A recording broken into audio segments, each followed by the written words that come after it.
Assalamualaikum warahmatullahi wabarakatuh. Sahabat Abu Zairi, kembali lagi bersama kami dalam acara podcast Azeri Media. Nah, hari ini kita kedatangan tamu yang sangat luar biasa. Beliau merupakan alumni santri yang berhasil menggepakkan sayap dunia entrepreneur. Selain itu, beliau juga sebagai motivator yang sangat hebat dan sudah mengisi beberapa seminar di mana-mana. Beliau adalah Uma Anah Mahnan.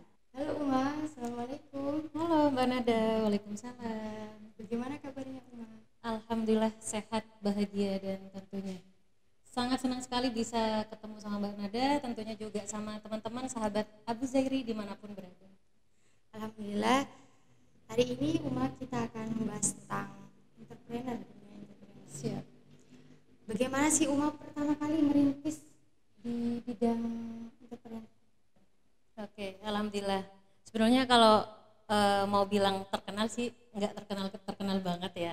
Tapi alhamdulillah untuk di kalangan santri sendiri, di kalangan alumni mungkin sedikit banyak saya dengan suami khususnya telah menorehkan banyak prestasi karena kami memang backgroundnya adalah santri sekaligus entrepreneur yang mana di sana saya banyak mengikuti beberapa lomba-lomba khususnya mewakili santri. Nah, alhamdulillah di setiap lomba yang kami ikuti mewakili santri, di sanalah awal mula kita bisa terus belajar. Yang mana sebenarnya bisnis kita itu dimulai dari 2017. Ketika saya dengan suami masih tetap ngajar, saya resign dan saya pulang. Saya memutuskan untuk tetap bisa berusaha untuk mengikuti apa yang menjadi dauh kiai saya. Waktu itu Kiai As'ad, yang pertama adalah terjun di pendidikan, yang kedua terjun di ekonomi, yang ketiga terjun di dakwah. Saya di 2017 memulai bisnis yang dimulai dari mantan. Gitu. Bukan mantan yang itu ya, tapi memang mantan yang makaroni enak tenan. Awalnya namanya adalah makaroni setan, tapi setelah mendapatkan izin dari Halal MUI dan PRT dan semuanya, kita rubah namanya menjadi mantan makaroni enak tenan. Nah, barulah setelah itu saya merintis dari mantan snack, ada duda, ada jejaka, ada setia, ada gombal, dan semuanya itu ada singkatannya. Kok bisa Uma waktu itu muncul ada mantan, duda, itu ide dari gimana? Nah, karena memang pengusaha itu harus inovatif, pengusaha itu harus kreatif. Nah, disitulah otak kita berjalan dan memunculkan nama-nama yang unik, karena kita harus punya diferensi atau beda dengan brand lain. Jadi setelah 1 tahun pertama berhasil di snack, 1 tahun pertama di modal 200.000, alhamdulillah 1 tahun pertama menjadi 2,7 miliar. Dan di tahun kedua saya mulai membuka cabang bisnis di niche yang lain, skincare, lalu fashion, Naina Skincare, Naina Fashion. Lalu sekarang ini sudah banyak sekali produk-produk kami dari Naina Deo Spray, Herbal Naina, Langsing, Naina Ultimate Lemon. Jadi produk kita alhamdulillah sudah banyak sekali, dan mungkin teman-teman bisa menemui produk-produk kami di beberapa supermarket, swalayan, dan juga tentunya karena bisnis kami ini modelnya adalah bisnis model, kita pakai partnership, agen, distributor, stokis, dan reseller, maka kita memberikan banyak peluang untuk yang hampir 100% isinya partnership kita adalah emak-emak. Memang saya punya prinsip mengajar itu adalah kewajiban, berbisnis itu adalah pilihan. Jadi ingat dawuh Kiai Mbah Mun. Nah, Mbah Maimun Zubair mengatakan, nah kalau kamu nanti jadi kiai, jadi dosen atau jadi guru, jangan mengharap makan dari uang barokah. Ketika kita sudah berdaya, kita itu tidak mengharap barokah dari lembaga tempat kita mengabdi, tapi kita bisa memberikan bahkan kepada tempat kita mengabdi. Makanya di situ Muslim, orang Islam itu wajib kaya. bukan untuk diri sendiri tapi memang untuk umat. Jadi Uma ini sudah mengajar di mana-mana ya? Alhamdulillah. Jadi dosen. Iya, alhamdulillah. Di sela-sela kesibukan Uma dalam mengajar, selain itu juga jadi ibu rumah tangga. Pasti. Saya adalah IRT Tulen, ibu rumah tangga Tulen. Kenapa? Saya pernikahan 4 tahun dikaruniai amanah 3 anak. Saya memiliki tanggung jawab yang besar, selain juga mengurus suami, berbakti kepada suami, juga tentunya mengurus amanah ini.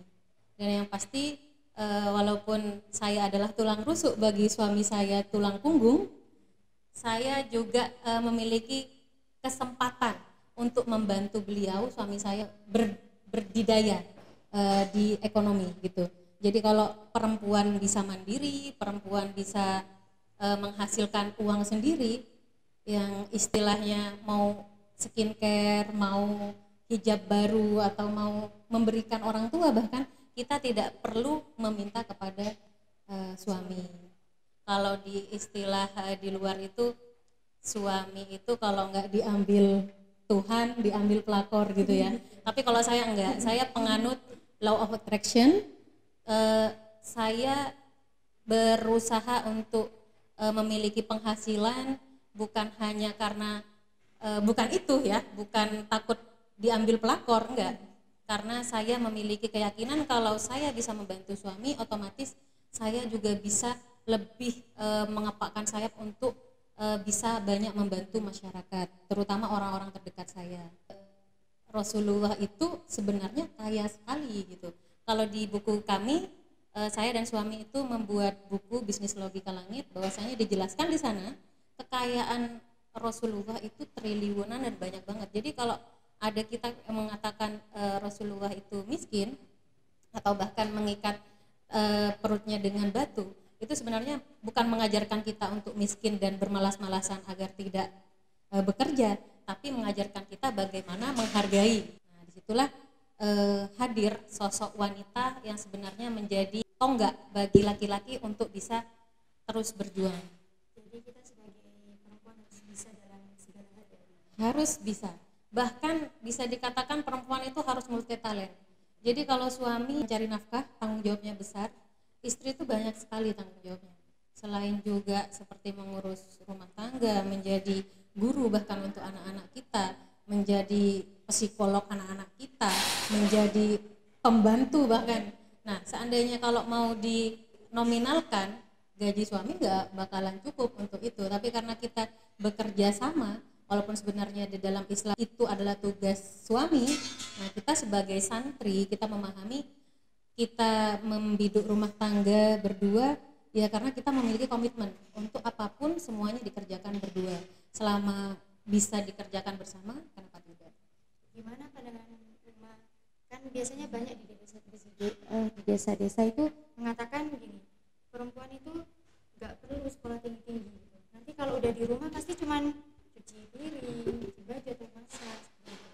Jadi ngapain sekolah tinggi-tinggi sampai S2, sampai tetap ujung-ujungnya ke dapur. Nah, saat ini tugas kita yang perempuan, apalagi yang santri, bahkan di Abu Zairi sendiri sudah ada STIS, bahkan jurusannya HES ya, ekonomi syariah. Nah, disitulah kita sebagai perempuan-perempuan ini untuk bisa menunjukkan kepada masyarakat bahwasanya santri tidak sekolot itu, dan mahasiswa yang santri nanti ketika pulang ke masyarakat bagaimana caranya nanti kita bisa memberikan lapangan pekerjaan. Jangan sampai kita yang datang ke masyarakat membawa ijazah kita dan pergi ke lembaga-lembaga untuk mencari pekerjaan. Tapi bagaimana ijazah kita gunakan sampai banyak orang mencari kita untuk mengajar di tempat tersebut, kita mengabdi, tapi kita bisa membuka lapangan pekerjaan. Jadi kita mengajar tenang sesuai dawuh Bahmun, kita juga bisa berkarir, yang mana karir itu nanti ujung-ujungnya memang profit oriented, menjadi bekal dunia untuk akhirat. Jadi kalau kita kaya, kita dermawan, kita mau bersedekah, kita mau haji, menghajikan orang tua, menghajikan orang-orang terdekat, bahkan mau buat 1000 masjid pun kita bisa kalau memang tujuan dari kita bisnis adalah ke sana, seperti itu. Dan yang pasti Allah itu akan memberikan jalan terbaik untuk semua niat dari kita yang memang benar-benar niatnya itu adalah bisnis hanyalah wasilah yang tujuannya itu adalah akhirat untuk Allah. Seperti itu. Nah, di tengah-tengah kesibukan Uma sebagai ibu rumah tangga, saya itu juga ngajar ya. Iya. Gimana manage waktunya, membagi dengan keluarga? Jadi karena memang notabene saya itu adalah santri tulen, yang mana santri itu memiliki kemandirian yang sangat tinggi dan sudah terbiasa di pesantren dengan kemandirian, dimulai bangun paginya itu bangun paling enggak jam 3 gitu ya, tahajud, ngaji, setelah itu kita sholat subuh. Setelah subuh saya biasanya itu olahraga, setelah olahraga masak. Kalau dulu saya masak sendiri, bersih-bersih sendiri. Kalau sekarang saya ada beberapa yang membantu saya karena memang saya punya prinsip kalau orang lain bisa kerjakan, kenapa harus saya? Nah, kalau pengusaha memang prinsipnya seperti itu. Kenapa? Karena kita bisa mengerjakan yang lain yang lebih value-nya yang lebih bagus lah, yang lebih penting seperti itu. Jam 6 saya itu selesaikan anak-anak, saya berangkat mengantarkan anak-anak dengan suami, sekaligus saya berangkat ke kampus karena memang kebetulan jadwalnya sama, jamnya sama, kampusnya juga sama dengan suami. Setelah itu saya pulang, saya bekerja juga tetap bareng sama suami karena memang kantornya ya di rumah. Semua hal waktu itu kita sangat bisa sekali untuk memanage berdua. Couple planner itu apa-apa kita kerjakan berdua. Selama bisa kita kerjakan, ya kita kerjakan. Ya memang kita memiliki porsi masing-masing. Saya sebagai istri sekaligus sebagai CEO-nya di perusahaan saya, suami juga sebagai suami, sebagai imam saya, dan juga sebagai komisaris di Adeva Group. Kita memiliki pekerjaan masing-masing, memiliki goal masing-masing, dan tentunya kita juga digaji kayak gitu. Jadi kalau di bisnis itu kita nggak bisa keuangan itu jadikan satu sama rumah tangga. Saya memang sebagai bendahara di rumah tangga, saya juga mendapatkan gaji dari perusahaan yang saya miliki sendiri. Berarti yang ngatur uang sendiri Mas Fitri? Ya, untuk di rumah tangga saya mengatur sendiri. Saya memiliki buku sendiri. Untuk di perusahaan kita ada finance, ada orang keuangan yang mengurusi keuangan di perusahaan. Quality time, family time saya dengan suami, dengan ketiga anak saya, di sana waktunya ngaji, waktunya sholat berjamaah, waktunya membacakan cerita mereka sebelum tidur. Jadi memang kita sudah memiliki job desk, baik itu di perusahaan atau di rumah tangga. Mungkin Uma bisa kasih tips-tips buat santri agar bisa semangat dan nggak berpikiran santri itu cuma bisa ini aja. Jadi pesan buat teman-teman, khususnya pemirsa di Abu Zairi, kita sebagai santri jangan pernah berkecil hati, karena saat ini peluang santri, bahkan santri yang mahasiswa, nah itu sangat luar biasa besar sekali, karena siapapun sekarang bisa sukses, apalagi poin plusnya santri bisa sukses itu sangat-sangat besar sekali untuk bisa berjihad. Karena sekarang penjajahan itu tidak berupa fisik, tapi banyak sekali di ekonomi, penjajahan pendidikan, dan santri yang mahasiswa, santri yang siswa, santri yang bisa membantu negara bahkan masyarakat. Nah, itu sudah saatnya kita mengambil tempat. Seperti hadis Rasulullah bahwasannya jika seorang muslim bisa kaya, dermawan, nah di sanalah kita bisa menaklukkan dunia, yang mana semua tujuannya itu adalah untuk akhirat, seperti itu. Alhamdulillah, terima kasih Uma sudah berbagi cerita, pengalaman serta ilmunya di sahabat Abu Zairi ini. Semoga bisa bermanfaat buat pemirsa yang sudah mendengar dan menontonnya. Terima kasih. Wassalamualaikum warahmatullahi wabarakatuh. Waalaikumsalam warahmatullahi wabarakatuh.